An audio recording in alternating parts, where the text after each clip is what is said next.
And welcome back to another week of Rocket Pitch. Excited to see everybody here again. It's going to be a great time. I'm seeing some fantastic backgrounds. Love to see it. Love to see it. Don't forget there are some in the general chat that were posted earlier today. Those would be great to see today or next week. So if you haven't been here before, Rocket Pitch is a great opportunity for 5 different people to simply come together and deliver some wonderful ideas on the newest things that they've been thinking about. A great Rocket Pitch has 4 aspects that it addresses: the problem, market, competition, and solution. And the best Rocket Pitches are one that touch on every single one of those. Yeah, and obviously we like to take our time and thank Ferguson for this wonderful opportunity. Would not be possible without them.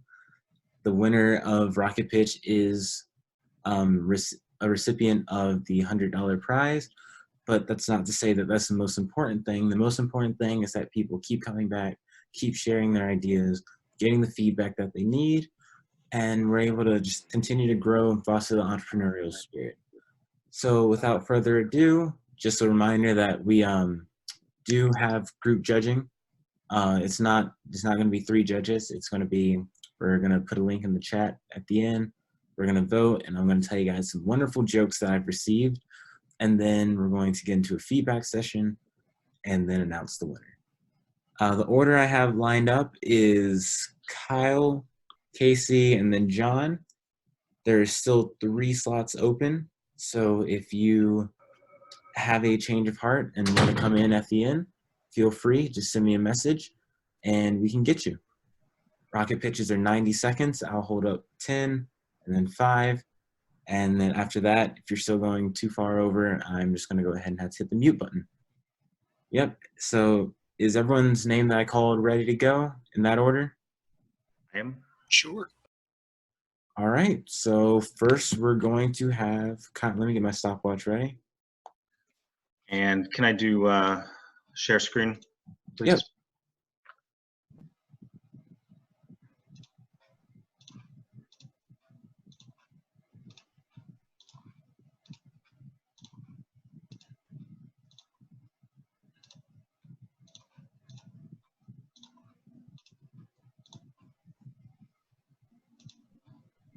It's just lag time because you're in space at the moment, and making its way to the beach is rough. Totally understandable. Not a problem. Gotta get that quarantine going, you know?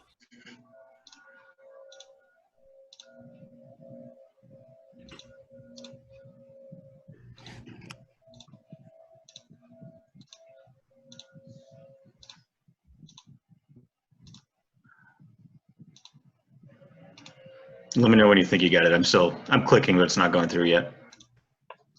All right, I'll let you know if it updates. Okay, thank you.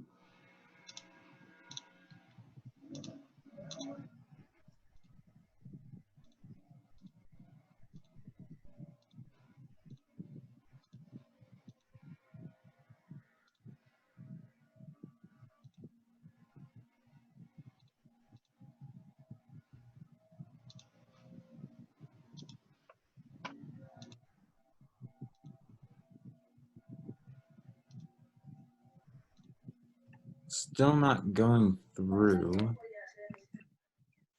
Let's see.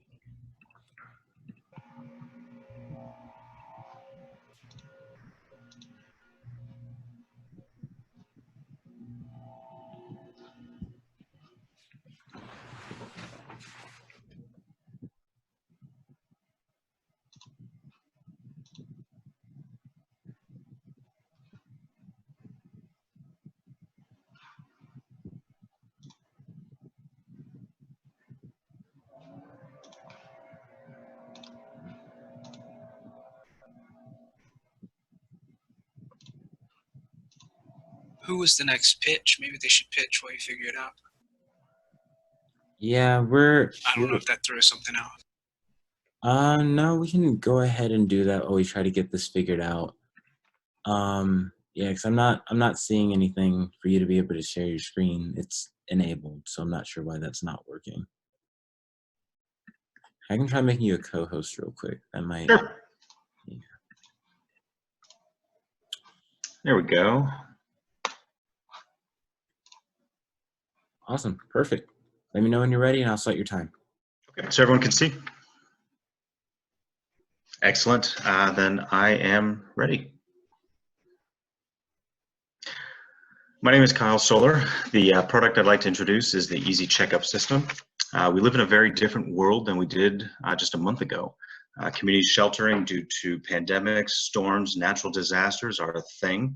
And honestly, we need a way to be able to identify those who are most in need of help. Imagine emergency services driving around a neighborhood and trying to see who do they check on? Which doors? Do they do all of them? What I'd like to introduce today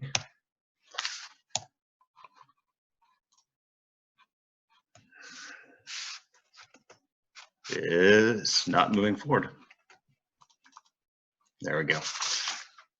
What I'd like to introduce today is the Easy Checkup System. This is an economical, battery-free solution designed much like a kitchen timer, and you can see its front, side, and back view here. It is affixed to the front window facing the street, and as a kitchen timer would show, it has a spool and a spring inside that connects to 3 different plastic colored sheets, green, yellow, and red. When fully wound, the green is exposed to the outside and people driving by can see that. Over time though, that will reduce, showing yellow and red over a 16-hour period, identifying when somebody has not made its way to the door or the window throughout the day. Now, having this over a 16-hour period means that you can walk in the morning, wind it once, and it's going to last you throughout the entire day, and you're not going to have to touch it again until the next morning. One of the interesting things is we're going to be able to see the progression of it over time, which means that when an emergency medical services or just community members walk by your window, we can see the quality of life of the people inside and if they need help.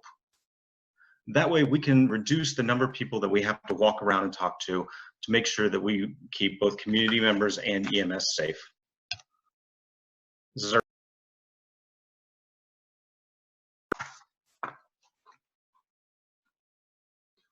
Thank you, Kyle. Sorry, I had to cut you off there. Went a little bit over.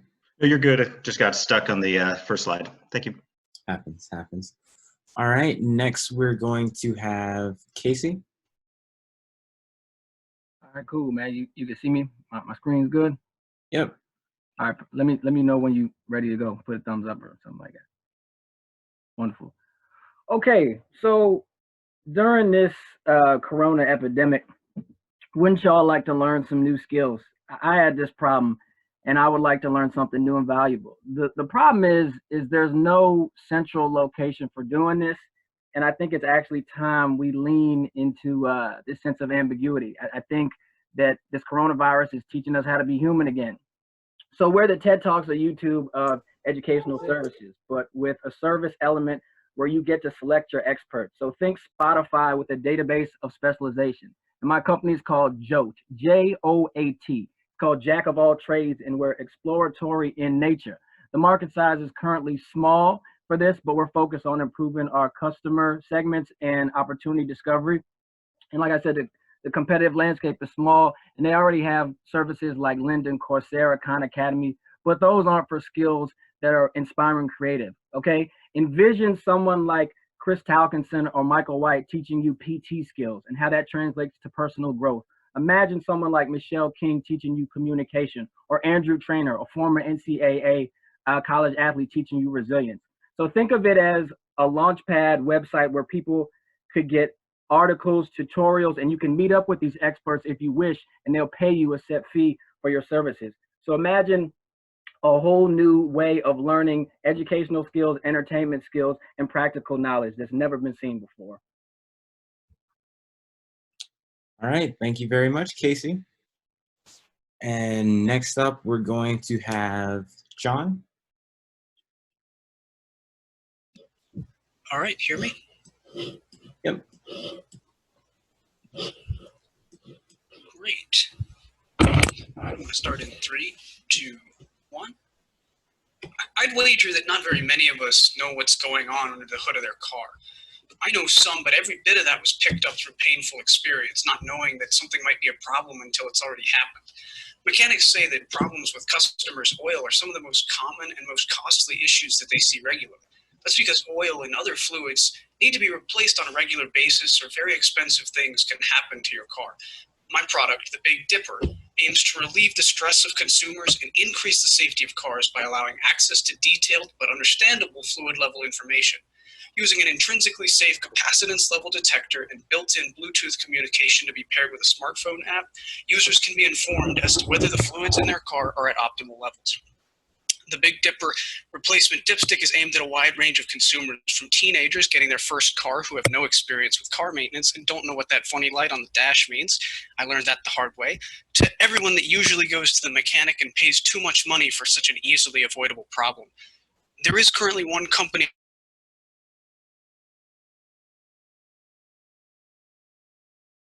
makes a replacement dipstick for motorcycles.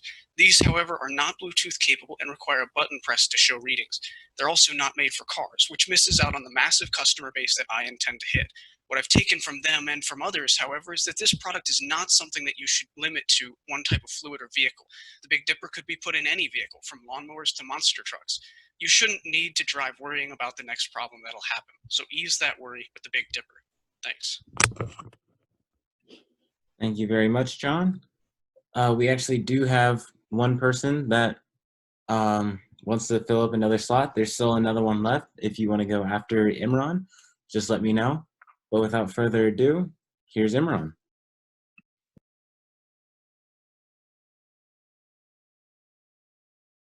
All right, can you hear me? Hello, can you hear me? Yes, hear you just fine. Okay. All right. So this is I can start when I tell you to start, right? Or am I okay to start now? You're okay to start whenever you're ready. Okay. All right. 3, 2, 1. All right. So a lot of you have probably had this. There's something in the background. Can someone mute their mic, please? You need a code on that, comes up on the app. Greg, your microphone Where is do you get the code? Do you put not your muted. own email address? Greg. No, I have your app downloaded on my phone. You walk up, there's a.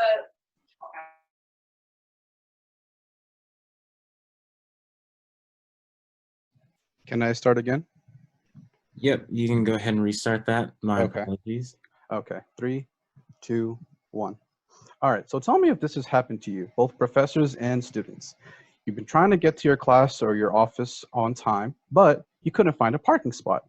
Now, for me, I've always tried to find a parking spot in a resident parking spot on campus, but it seems that every time I go to certain spots, it's always hard to predict if there'll be a spot available. This has been a problem throughout college, and despite the limited number of parking spots on campus, and the fact that there's a new parking garage that's been built, we still have this issue. My solution is called ParkShark. What ParkShark is, it's a park management system that uses RFID chips.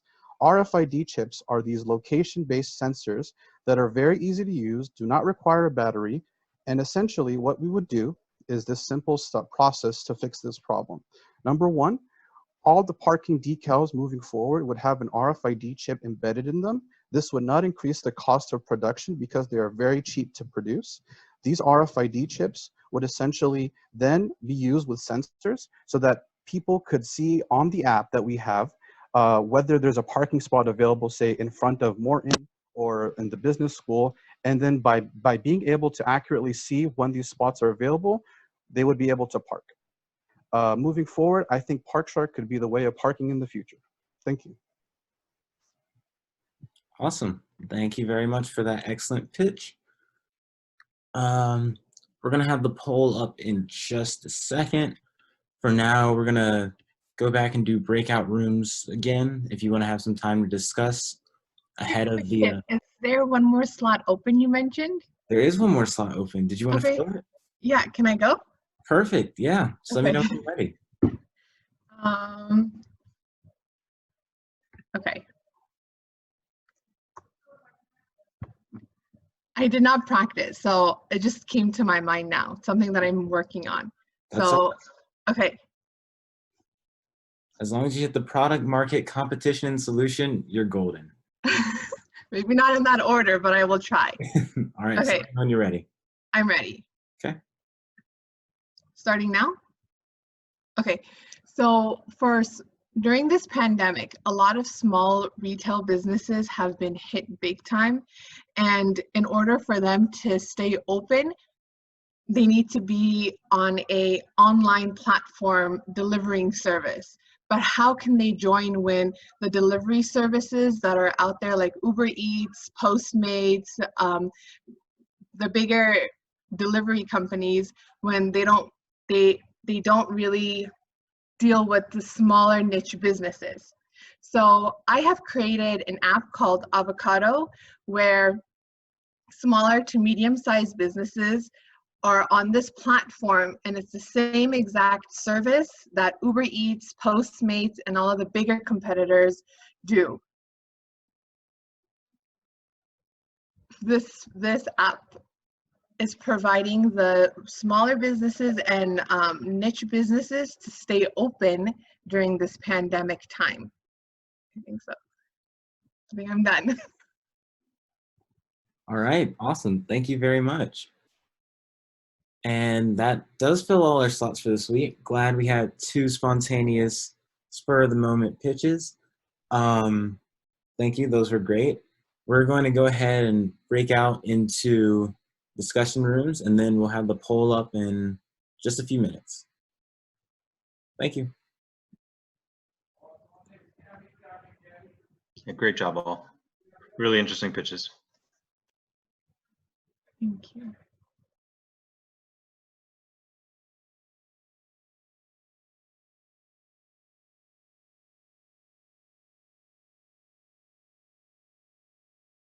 So are we going to automatically go into a breakout room? Yeah, just a second. Sorry.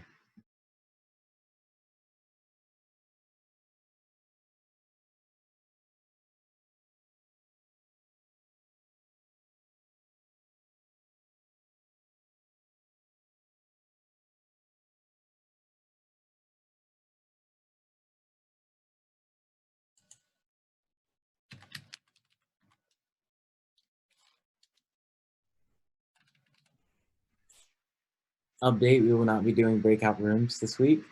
So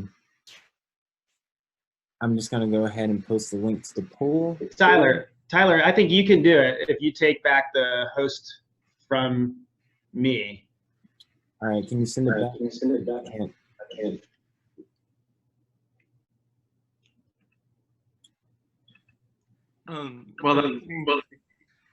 Sorry, you can go first. Also, while that's getting figured out. I'm sorry. I have created a type form that basically is just a chance for you guys to give some feedback for Rocket Pitch. There's even a question about this new online kind of virtual Rocket Pitch. So if you guys like Rocket Pitch, or if you don't, just take a few minutes to fill out the survey, so we can improve for the future. Thank you guys. I will send a link into the chat right now. You were echoing heavily during that. Could you say it one more time? Let me see. Am I still echoing? No, I think it might have just been Graham's mic. Sorry, Graham. Yeah, apologies. So basically, we have this short type form survey about Rocket Pitch. So if you like Rocket Pitch or if you don't, please just take a few minutes to fill out the survey so we can help improve this event in the future. Thanks, guys.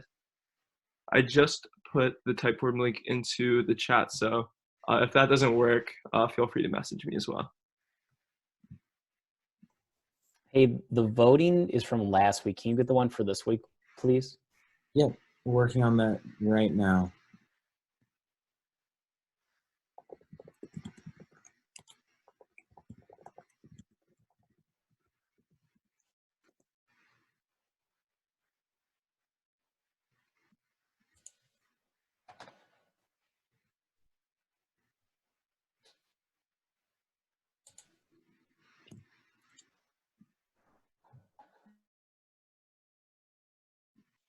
Okay, so I'm going to put you guys in breakout rooms now. that we've got that all resolved. While we're figuring out the voting, just go ahead and discuss the rocket pitches or talk about what you've been doing during your, self-quarantine. Awesome. Thank you.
Hey, Medina, are you still in this room?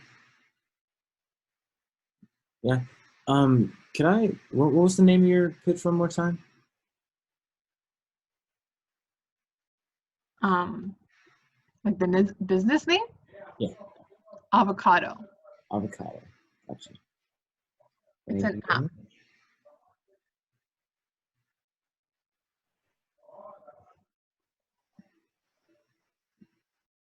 From them. So I was just like, I think in this time when people are trying to figure stuff out, why not go to one central location where you can learn all types of different skills? And if you feel so inclined that you want to meet up with the person, you can set that up and do it. And then it's no fixed fee. So whatever the person wants to set the price, almost like eBay, that's how it goes. Interesting. What's the what'd you say the competition looked like again? Like if you could identify the playing field, what would that look like? Sure, it's small, man. They don't really have things like this. As I mentioned, they have educational services like Khan Academy or Coursera or Lynda. But in terms of one single database where you can learn a variety of different skills, there is no competition right now. And in fact, I'm working with some innovators in Tallinn, Estonia to actually start this app up. Okay. Yeah. Now, I think Imran hit it right on the head. Have you taken a look at Masterclass? Not necessarily. Yeah, I would definitely check that out.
And Tyler, is that link up there to vote for this week?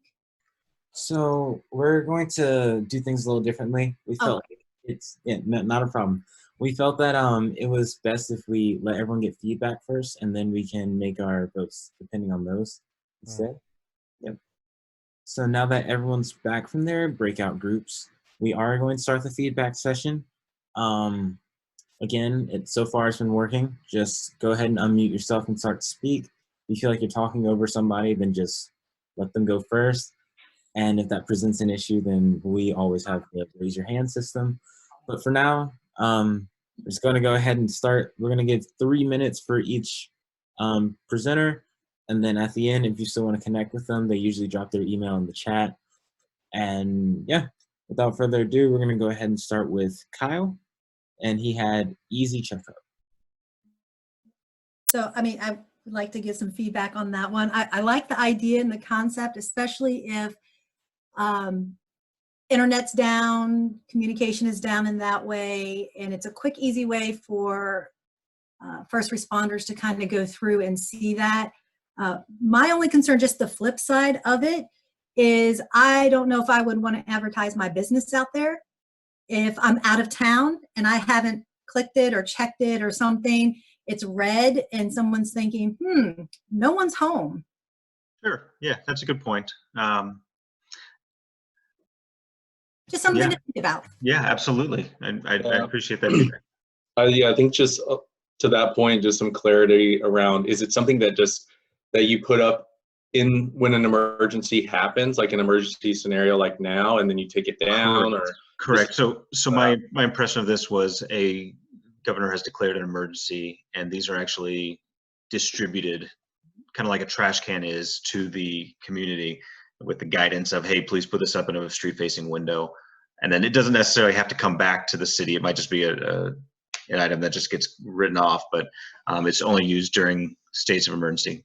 I'm thinking like Katrina, in Texas, where we need a quick response as we go through and we don't want to be overwhelmed. But yeah, that's the intent.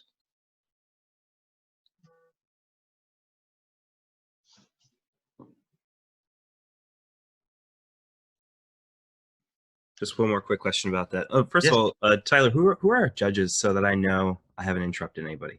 Everybody's the judge this week. Everybody's the judge. Okay, that's different. Okay, so Kyle, I actually really like the idea, but my question is, wouldn't that company have kind of a high beta if you consider like the frequency of those big emergencies? And if this is when those things are going to get used, what's the frequency with which we'd be able to deploy that idea? And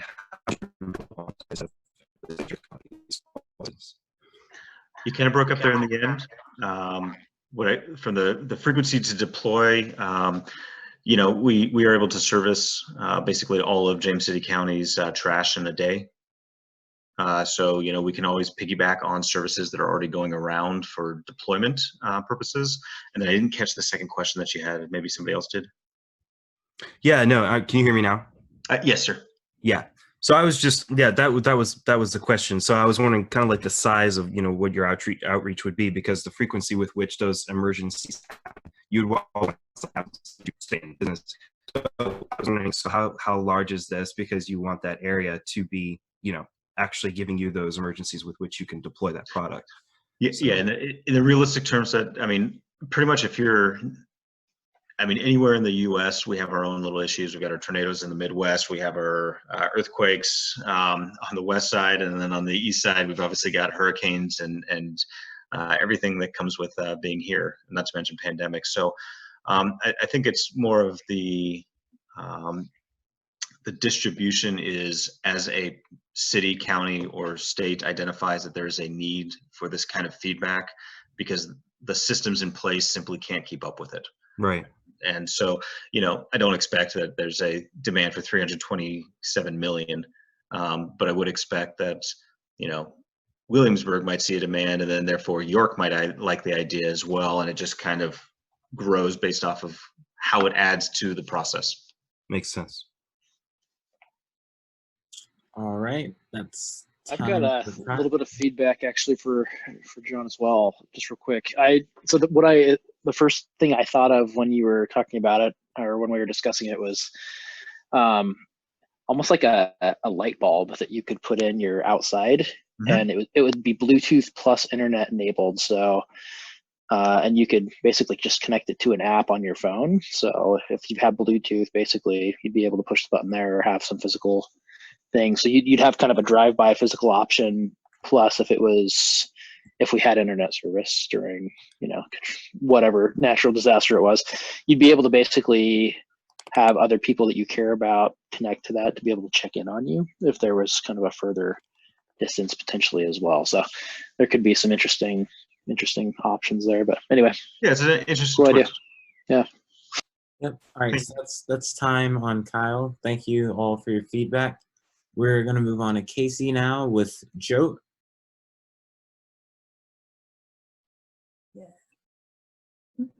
Yo. So thanks for the shout out. But anyway, with that, question is, how is this different than Masterclass? Because you get to meet up in person with this. With Masterclass, it's just an online interaction, and they have like this unlimited access platform where you have access to 80 instructors, but it's not truly interpersonal. With Jote, you actually are in full contact with the person, and if you feel as if you want to learn the services in person, you could do that. Jote is more focused on the everyday person, and Masterclass has a set fee of $180. Jote, we're not charging that much money. So the difference between Jote and Masterclass essentially is this is for the everyday person, and you have the ability to meet up with someone. And say a high profile person like LeBron James is on Jote, you might have the opportunity to learn some basketball skills from him, or how the basketball IQ translates to the real world. The whole purpose of Jote is actually being able to interact with people in person.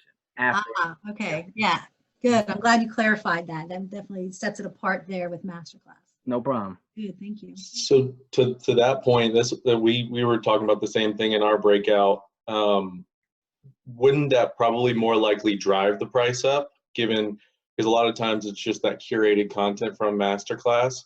If you're able to get one-on-one, I mean, just the nature of how that realistically works today, that's typically a more premium product. Sure. I mean, but it's all about, like I said, there's no one fixed fee. So whatever someone wants to charge, it really depends on the demand of how interested someone is.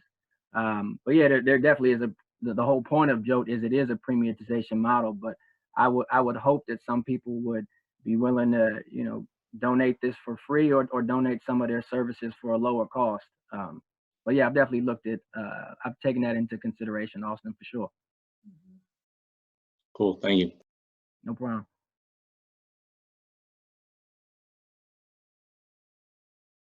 Skirt. It's quiet, man.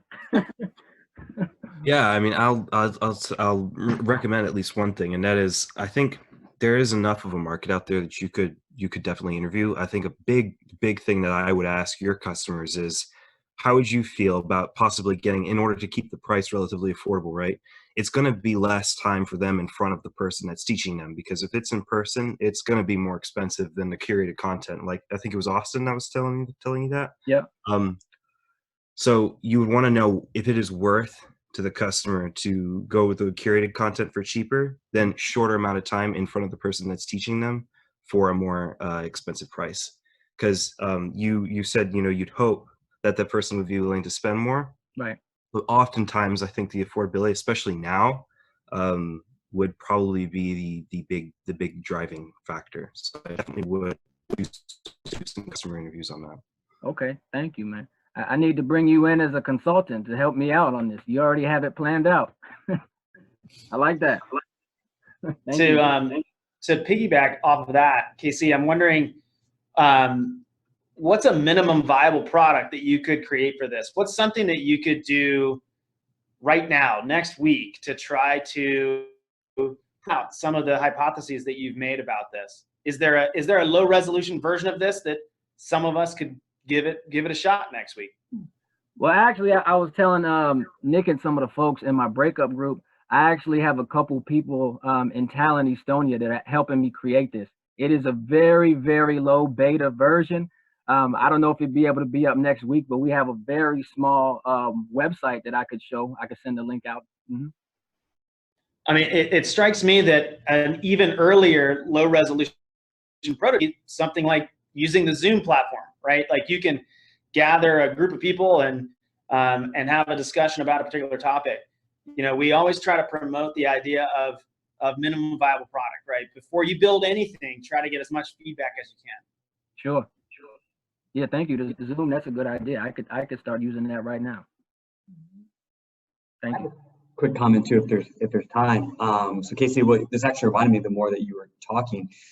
There's actually, I saw someone, there are barbers that are doing this now, and you can actually go on and for like $15, I think was the price, and they actually guide you. So if you have your own clippers, right, you have someone, you know, a friend that's, you know, your roommates, right, and they actually will walk you step by step on how to give a haircut, right? So it's something that can actually help employ someone who is unemployed because of the pandemic, and they do it at an affordable price. And it's a really, like, there's nothing really like that needs to be added to it. It's something that someone's experience already have, and they're connecting on their own. So what your service could do could be a centralized platform that connects people who have and need work with consumers who need that product that no longer have that access. Damn, Rob Mazzotti, that's good, man. Thank you, man. That's the whole idea that I'm going for, man. Like, we want to be decentralized location for doing this. That's a great suggestion, Rob. Thank you, man. Yeah, you got something there. All right. Thank you for all the feedback. Sounds like it was all really good. But that unfortunately does conclude time. Remember, at the end, you can go ahead and put your email in the chat and continue getting this feedback from everybody. Next, we're going to go on to John Garst with the Big Dipper. Howdy.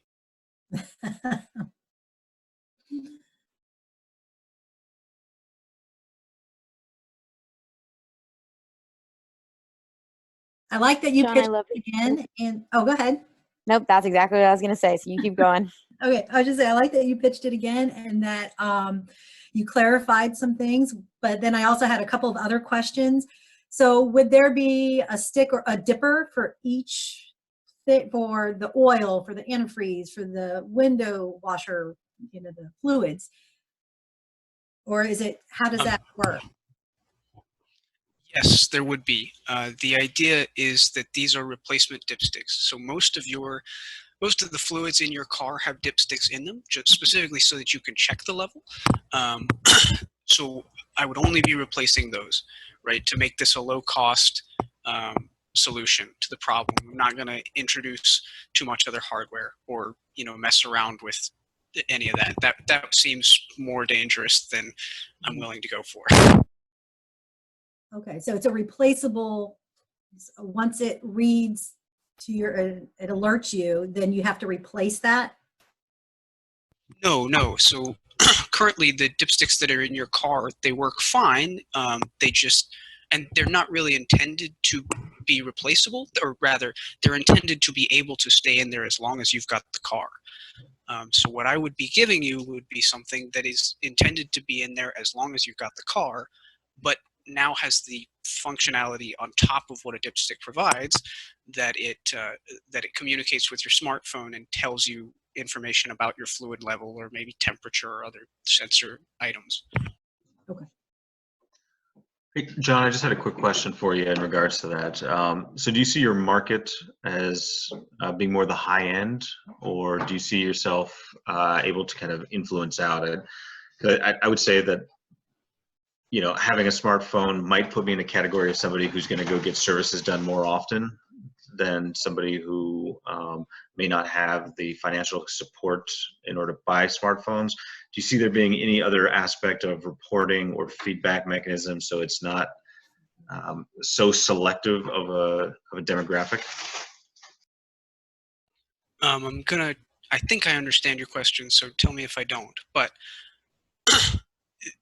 I don't think that that's really too much of an issue. I think that if you've got a smartphone, even if that means you're going and getting, you know, maintenance work done more often, kind of what I'm trying to provide is preventative maintenance, right? The idea that if you've got the smartphone and that means that you're going to get services done more often, that means you're having problems more often.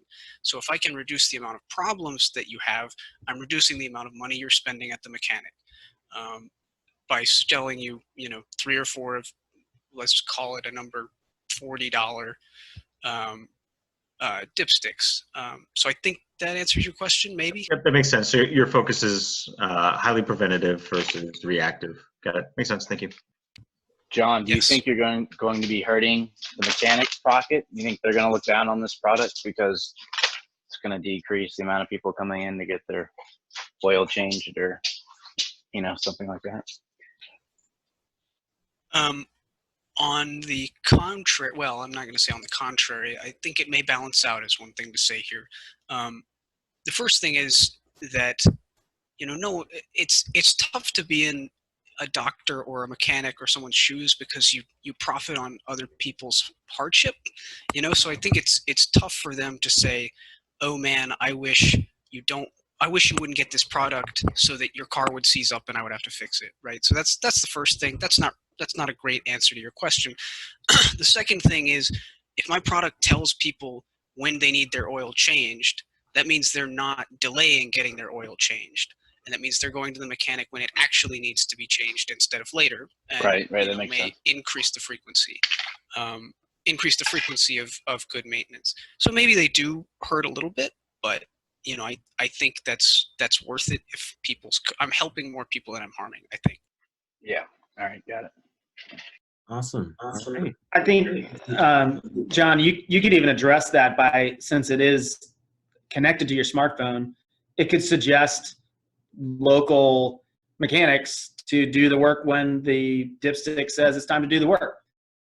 An additional revenue stream for the venture and a way to put people to work in your area. So just a thought. That's a cool idea. I like it. The other thing I was thinking was having mechanics replace the dipsticks in the first place. This is kind of, as I was saying, marketed towards people that don't really know their way around a car. Now, replacing a dipstick is literally as easy as pulling it out and putting it back in, but some people don't want to do that. They don't want to touch their car. And the other part is there may have to be some calibration things. I'm working on some experiments, so a mechanic would be good to have some calibration stuff happen. So yes, that would be putting other people to work in the area. Thanks, though. You may be able to incentivize mechanics to install them as well and to talk about them if they were the preferred provider of services future forward, or the first kind of alert that comes up as a prompt. Yeah, thanks. Yeah, that's going to conclude our time for John. Thank you all for your wonderful comments and feedback. Again, continue to reach out to him at the end, and he'll post his email, and you guys can continue to connect. Next, we're going to go on to Imran with the Park Shark.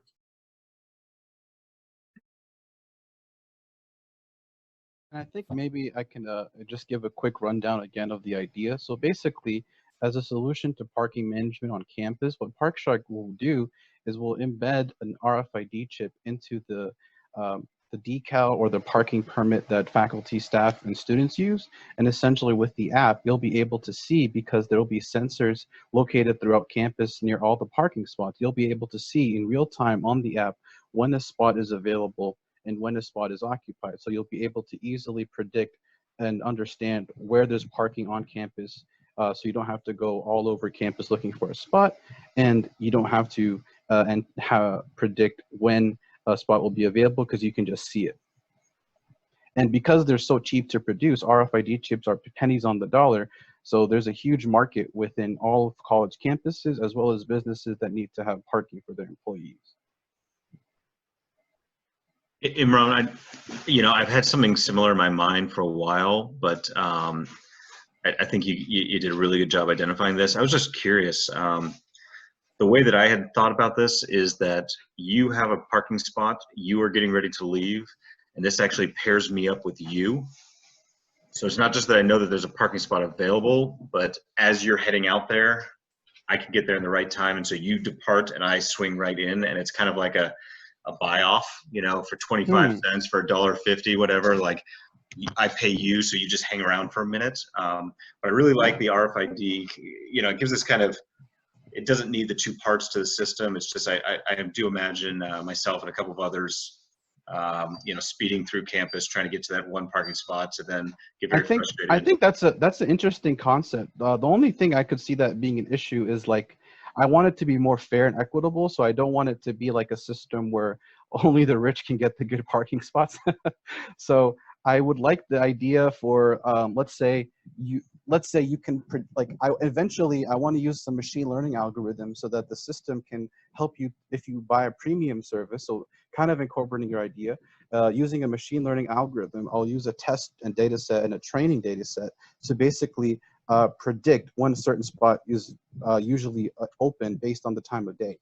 So for our premium members, they'll be able to have something like that. But for our general members, they'll just be able to see in real time where are the spots available, and anyone can go and get that rather than just the person who's paying extra for that. Well, I'll tell you, you probably have a good opportunity with parking garages. Instead of instead of lights on every single parking spot, green or red, just to tell you, a certain number on the floor. They don't have to have scales and weights. So you definitely have something that you can scale into different programs and systems. So I think it's a really good idea. Thank you. I think that's what differentiates it from other ones. I mean, we hear different pitches of parking, parking, parking, and some of the other ones, it would put out there that you're in a football game, these parking lots are closed. Okay, that's great, but yours is more detailed in the sense of that chip, and everyone has to have a parking decal. So you put that in the decal or the hang tag and put sensors or whatever on lampposts or in the parking garage. It's already there, so you don't have too much more installation of items. But it's like when you go to the movie theater and you buy tickets, you see the seats and you're like, oh, I want this one and this one. You click it, so you see what's available. With this, you can see there are 3 spots in front of Morton. But you're right, you don't want to kind of speed to get there to try to get those spots, but at least you get a live time reading of how many spots are available. Yeah, and also you mentioned something interesting. Basically, with the cost of parking decals right now on campus, for students they're like 300 something. And the reason why they're so expensive is because as a revenue generating entity on campus, most of the money from parking goes towards maintaining the roads, and the rest of the excess beyond maintaining the roads and fixing potholes goes back to the college's general fund. So I think I could either keep the costs exactly the same as they are for the parking decals. It wouldn't really increase it beyond a few pennies, really. And with the licensing fee for the college, I could even incentivize colleges even further to adopt this program by giving, let's say, 15% back of proceeds to a scholarship fund. How would you monetize this? So I mentioned it a little bit earlier, but the monetization would basically be in a threefold revenue stream. Number one, there'd be premium memberships where basically, kind of like I was getting at earlier, there'd be a machine learning algorithm where it would be able to actually predict in the future when a spot is typically available, in addition to the regular free tier where people can see in real time. The second way we'd monetize this is charging a licensing fee per year for the colleges to adopt this program. It would be relatively modest, but it would be enough to basically make it affordable for the colleges and incentivize them. And then 3 would be basically our highest tier customer would be businesses. And like I drive by Arlington every day and I see the Pentagon has a huge parking lot, and government contractors, businesses, they all need to have parking for their employees, and they'll be willing to pay a higher markup. With the colleges, the licensing fee can be a little bit smaller because I'll give back 10% to 15% of proceeds to scholarships for campuses. So this would incentivize the people to adopt the licensing fee and justify their costs.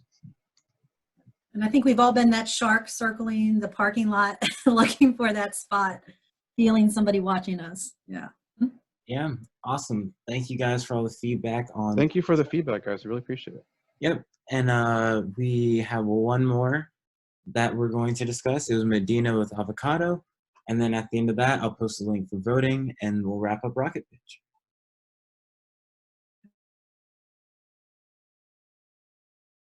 One of the questions I had, Medina, was how would you, with some of the other services, you know, people pay those people to deliver, people pay the delivery drivers to, you know, or they get a cut of kind of the service that's there. And so how would you kind of monetize or kind of take care of the payment to the drivers? So I've been working on this app for quite some time. Almost now I'm entering my 2.5 year. So when I first started, what we did was we did like this a contract with Uber, and so we used Uber's drivers to deliver all these products. As time has gone by and we've gotten more smaller niche businesses to join us from different cities in the Bay Area, we have, especially now during this pandemic time, we have seen a very, very big increase, and we have hired our own drivers now. So they are on our payroll. So they're our own employees, I guess I would say. And those drivers are only for those particular people. So for example, this company is based out in California. I will use, so if it was in Virginia, Williamsburg, there'd be only particular drivers designated to those particular businesses in Williamsburg. In Norfolk, there'll be only particular drivers designated to Norfolk. That way, those drivers are able to pick up the product from these businesses and deliver it to the customers. So who's paying the driver? How's that? Oh, so we pay the driver.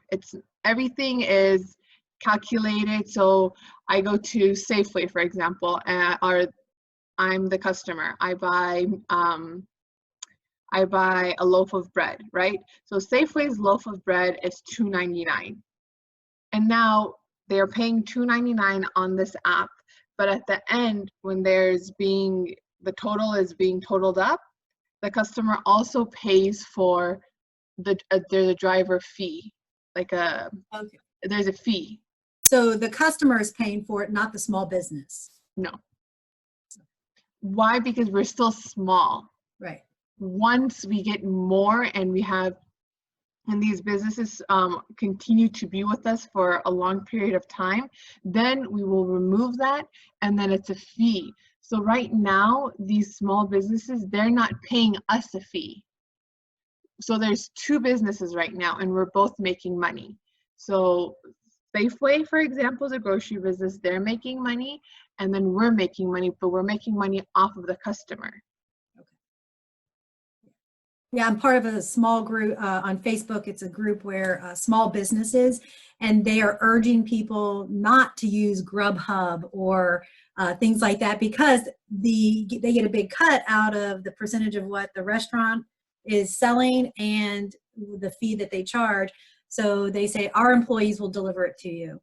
So yeah, taking that away from charging from the small businesses and just the customer, that's good. I just worry about would customers want to do that. Well, right now, we've seen a very, very big growth in this. I work with it's a grocery business. I work really closely with them. And previous to this pandemic, they didn't have a lot of orders coming and going. After this, they're making more money through the online platform than they are in their business. They're getting more than 50 orders. Prior to this, they would get like maybe 1 or 2 orders a week. They're getting 50 plus orders in a day. So how's that going to level out once this is over, though? Very good question. I don't know. We are working. This is my summer project that I'm working on. Is we're now on this bandwagon. How do we continue this? How are we going to continue this? Because these are, first, they're niche stores, right? Niche stores are they're kind of like mom and pop shops, right? But they're for their community, right? We don't want the bigger sharks, the bigger companies to take over, and having them, by the time that the pandemic is over, they close out. So there's a lot of things that we are weighing our options on. I am looking for somebody who's good in data right now, pulling data for me. That's what I'm trying to like find, and this is my summer project, I guess internship I would call it. Yeah, if we have time. Sorry, we're gonna have to go ahead and Okay, cap no problem. it. We're a little bit over time. Thank you, everybody. I'm gonna go ahead and post the link for voting. Again, at the end of this, if you guys want to keep on getting feedback and working with people, just go ahead and drop your emails in the chat afterwards, not yet. Because right now in the chat is the type form. Sorry it's not linking for whatever reason. Just go ahead and copy and paste into your browser. The order of each picture is copied into the chat underneath it. If you guys can go ahead and vote, we're going to pull results at 3:07. Voting's going to close, and we're going to come back and have our winner.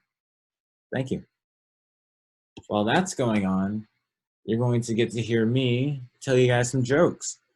The only person that sent me jokes Tyler, there's something weird with the type form. It doesn't say the people's names. It just says 1, 2, 3, 4. Yeah, the names are in the chat in the order that you guys presented. Oh, I see. Okay. Yep. Miss Michelle King was the only person that sent me jokes this week, and they're quite fantastic. I'd really like to hear more, but I guess no one really wants to send me jokes, so maybe just send me how you've been doing or what you've been filling your time with these past few weeks. Because, I don't know, I thought jokes would be cool, but no one wants to send them, so we'll switch it up a little bit next week. But with this week, we have what starts with the T, ends with the T, and is full of tea. I'm open to guesses. You don't have to leave me here just sitting blankly. Say it again. Say it again. What starts with the T, ends with the T, and is full of tea. I think Rachel got it. Teapot. Teapot is correct. Yes. All right. That was a good one. I like it. What's a dog's favorite city? Anywhere with lots of bones, right? New Yorkie. Let's see. Does a penguin build a house?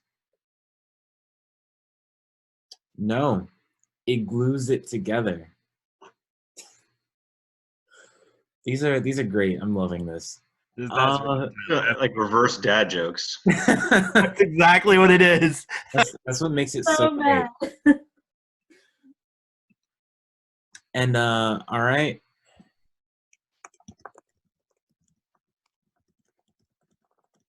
We got 2 more jokes, and then we'll be right back to you with the winner.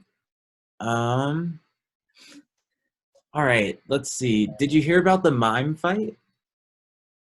It was unspeakable.